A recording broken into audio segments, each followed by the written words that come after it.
سیاسی میدان کی ہر بڑی خبر سے آگاہ رہنے کے لیے ہمارے چینل آزاد سیاست کو سبسکرائب کریں اور بیل آئیکن کو پریس کریں۔ علی امین گنڈا پور کا یہ کہنا یونیورسٹی میں جا کے کہ وہ کبوتر باز رہا ہے اور یہ کہ اس کو پڑھنے میں کوئی دلچسپی نہیں تھی وغیرہ وغیرہ، یہ جب مثالیں بنتی ہیں طلباء کے سامنے کہ کامیابی جو ہے وہ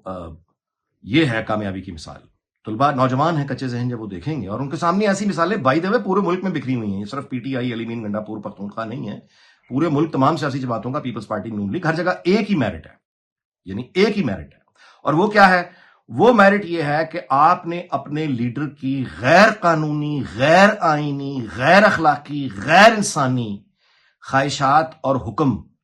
کیا آپ وہ بجا لانے کی ہمت اور طاقت رکھتے ہیں یا نہیں؟ یعنی کہ کوئی بھی عہدہ جب آفر ہوتا ہے وہ پی ٹی آئی پختونخوا میں کرے یا پنجاب میں کرے، مثال کے طور پہ عثمان بزدار یا محمود خان،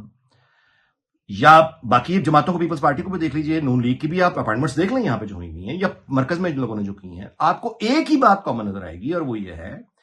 کہ کوئی بھی عہدہ ہو، وہ انفارمیشن ٹیکنالوجی کا ہو، وہ ریلوے کا ہو، وہ یعنی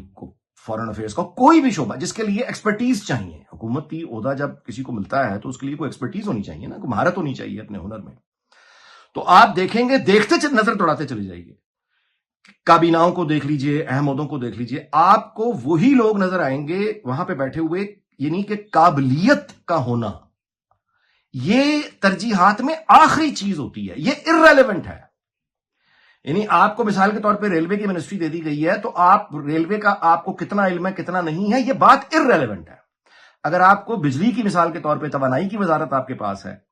یا مثال کے طور پہ تعلیم کی وزارت آپ کے پاس ہے، تو اس کا جو تعلق ہے وہ آپ کے ہنر سے نہیں ہے، یعنی ہنر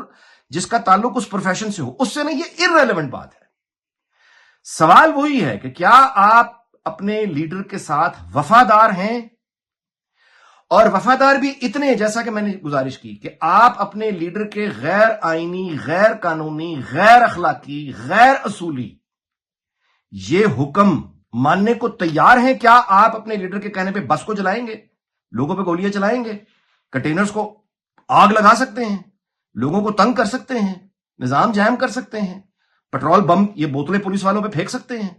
غنڈہ گردی کر سکتے ہیں؟ اگر تو آپ یہ کر سکتے ہیں تو پھر آپ قابل ہیں کہ آپ کو اعلیٰ سے اعلیٰ عہدہ دے دیا جائے۔ قابلیت کا معیار یہ ہے۔ علی امین گنڈا پور اس کی ایک مثال ہے، بڑی بھیانک مثال ہے، اور یہی وجہ ہے کہ ہمارا نوجوان کس منہ سے ہم اسے کہیں کہ تم اپنا ہنر یعنی قابلیت پیدا کرو تاکہ جہان میں نام ہو، یعنی کوئی پیشہ ورانہ میدان میں بڑا نام پیدا کرو، جب ان کے سامنے یہ مثالیں ہیں کہ اگر آپ نے کسی کی کمر میں چھرا گھونپ کے، جھوٹ بول کے، جرم کر کے، اٹیک کر کے، گنڈوں والے حملے کر کے، یعنی اس طرح کی حرکتیں کر کے اگر آپ کو عزتیں ملنی ہیں تو پھر نوجوان اسی رستے پہ چلیں گے۔ پی ٹی آئی اور جھوٹی خبریں یہ جڑواں بہنیں ہیں،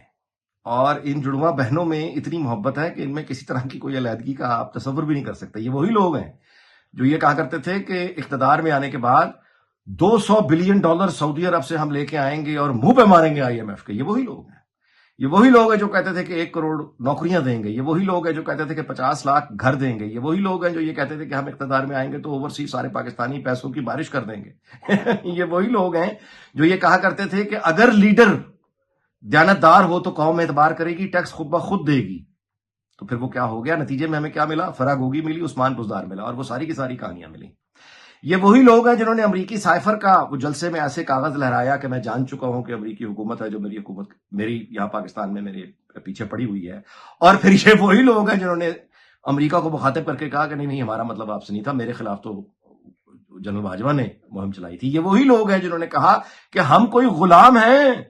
اور پھر یہ وہی لوگ ہیں جن کی پارٹی میں واحد سیاسی جماعت پختونخوا میں جس کا سیاسی جلسہ ہوا اور امریکی پرچم لہرا دیا گیا۔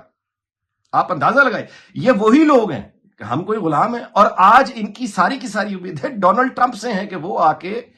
ان کے لیڈر کو آزادی دلوا دے گا، یا پاکستان میں کسی نہ کسی طرح کچھ کر کے ان کو حکومت دلوانے میں کوئی کردار ادا کر دے گا۔ یہ وہی لوگ ہیں جو اسی ڈونلڈ ٹرمپ کی فیک جھوٹی آڈیو بنا کے آرٹیفیشل انٹیلیجنس سے انہوں نے وائرل کی کہ وہ عمران خان کا ذکر کر رہا ہے، اور وہ یہ کہہ رہا ہے کہ میں عمران خان کو آ کے چھڑواؤں گا۔ یہ وہی لوگ ہیں جنہوں نے یہ 26 دسمبر کو یہ جو آپ کہہ رہے ہیں کہ سینکڑوں اللہ معاف کرے ہلاکتیں ہو گئی ہیں یا کنٹینرز جو ہیں وہ لاشوں سے بھرے ہوئے تھے، یہ وہی لوگ ہیں. سو یہ کوئی بیان دیں، یہ کوئی بات کریں، ان کا اعلیٰ سے اعلیٰ ترین سطح جو عمران خان خود ہے سیاسی طور پہ اس پارٹی میں، وہ بھی کوئی بات جب کرتا ہے 12 موسم ہو یا جرمنی جاپان کی سرحدیں ہوں یا اس کے علاوہ ہزار، یہ کہ ہم کوئی غلام ہیں جیسا میں نے گزارش کی، یہ کہ ایم بی ایس کے بارے میں یعنی جو ان کے خیالات تھے کہ ہمارے تو تعلقات بہت اچھے ہیں، سعودی اور میرے تعلقات مثالی، یہ ابھی کی مثال ہے. اس نے اپنے ٹویٹر اکاؤنٹ پہ لکھا ہے کہ سعودی عرب اور میرے دور میں ہمارے تعلقات تو مثالی تھے، اور اسی کی اہلیہ بشرا بی بی چند دنوں کے بعد اپنی تقریر اور خطاب میں کہتی ہے کہ سعودی عرب کو تو اعتراض تھا،